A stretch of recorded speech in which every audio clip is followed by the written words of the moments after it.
ದರ್ಶನ್ ಅವರು ಪರಪ್ಪನ ಅಗ್ರಹಾರ ಜೈಲು ಸೇರಿರುವಂತಹ ಕಾರಣಕ್ಕಾಗಿ ಇದೀಗ ಅವರು ಸಾಕಿದಂತಹ ಮುದ್ದಾದ ಪ್ರಾಣಿಗಳನ್ನ ಮತ್ತೆ ಪಕ್ಷಿಗಳನ್ನ ಮೇಂಟೈನ್ ಮಾಡೋದಕ್ಕೆ ಸಾಧ್ಯ ಆಗದೇ ಇರತಕ್ಕಂತಹ ಪರಿಸ್ಥಿತಿಗೆ ಕುಟುಂಬ ಬಂದಿದೆ. ಹೀಗಾಗಿ ರುಕೋ ಜರಾ ಸಬರ್ ಕರೋ. ನಿನ್ನೆ ಮೊನ್ನೆಯಿಂದ ಒಂದು ವಿಚಾರ ಕೇಳ್ಪಟ್ವಿ. ಏನೋ ದರ್ಶನ್ ಸರ್ ಕುದುರೆ ಮಾರಾಟಕ್ಕೆ ಇಟ್ಬಿಟ್ಟಿದ್ದಾರೆ. ವಿಜಯಲಕ್ಷ್ಮಿ ಮೇಡಮ್ ಅವರು ದರ್ಶನ್ ಸರ್ ಏನೋ ತೊಂದರೆಲಿರೋದ್ರಿಂದ ಕುದುರೆ ಎಲ್ಲ ಮಾರಾಟಕ್ಕೆ ಇಟ್ಟಿದ್ದಾರೆ ಅಂತ. ದಯವಿಟ್ಟು ಖಾಸಗಿ ಚಾನೆಲ್ ನಲ್ಲಿ ಯಾವುದೋ ಒಂದ್ರಲ್ಲಿ ನೋಡಿದೆ. ದಯವಿಟ್ಟು ಆ ಚಾನೆಲ್ ಅವರು ಒಂದ್ ಸ್ವಲ್ಪ ವಿಚಾರನ ತಿಳ್ಕೊಂಡು ಮಾತಾಡಿದ್ರೆ ತುಂಬಾ ಉತ್ತಮ. ಇಲ್ಲ ಅಂದ್ರೆ ಸುಮ್ಮನೆ ಏನೇನೋ ವಿಚಾರಗಳನ್ನ ಜನಕ್ಕೆ ತಲುಪಿಸಬೇಡಿ ಅನ್ನೋದು ನನ್ನ ಒಂದು ಅನಿಸಿಕೆ. ಯಾಕೆಂದ್ರೆ ಇವಾಗ ಈ ತೋಟ ನೋಡ್ಕೋತಾರ ನಾನೇ. ನೀವು ಯಾವ ರೀತಿ ಮಾತಾಡ್ತಾ ಇದ್ದೀರಾ, ಸುಮ್ಮನೆ ಕುದುರೆ ಮಾರಾಟಕ್ಕೆ ಇಟ್ಟಿದ್ದಾರೆ, ಏನು ಎತ್ತ ಅನ್ನೋದನ್ನ ಏನಕ್ಕೆ ಹಾಕಿದೀವಿ ಅನ್ನೋದನ್ನ ಬೋರ್ಡ್ ಅಲ್ಲಿ ಫಸ್ಟ್ ತಿಳ್ಕೊಳ್ಳಿ.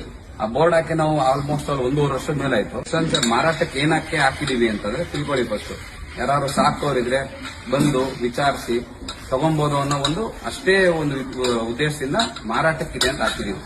ಅಂಡ್ ನಮ್ಮ ಲಾಸ್ಟ್ ಏನ್ ಹೇಳಕ್ಕೆ ಬರ್ತಾ ಇದೀನಿ ಅಂದ್ರೆ, ದಯವಿಟ್ಟು ನಮ್ಮ ಯಜಮಾನ್ರ ವಿಚಾರದಲ್ಲಾಗ್ಲಿ, ನಮ್ಮ ತೋಟದ ವಿಚಾರದಲ್ಲಾಗ್ಲಿ, ಮತ್ತೆ ಅವರ ಫ್ಯಾಮಿಲಿ ವಿಚಾರದಲ್ಲಾಗ್ಲಿ ದಯವಿಟ್ಟು ತಪ್ಪು ಸಂದೇಶಗಳನ್ನ ಕೊಡಬೇಡಿ ಪ್ಲೀಸ್ ಅಂತ ಕೇಳ್ಕೊತಾ ಇದ್ದೀನಿ. ದಯವಿಟ್ಟು ನಮ್ಮ ಹಂಬಲ್ ರಿಕ್ವೆಸ್ಟ್, ಇದನ್ನ ಸರಿಯಾದ ರೀತಿಯಲ್ಲಿ ಸರಿಯಾದ ಮಾಹಿತಿಗಳು ಕೊಡಿ.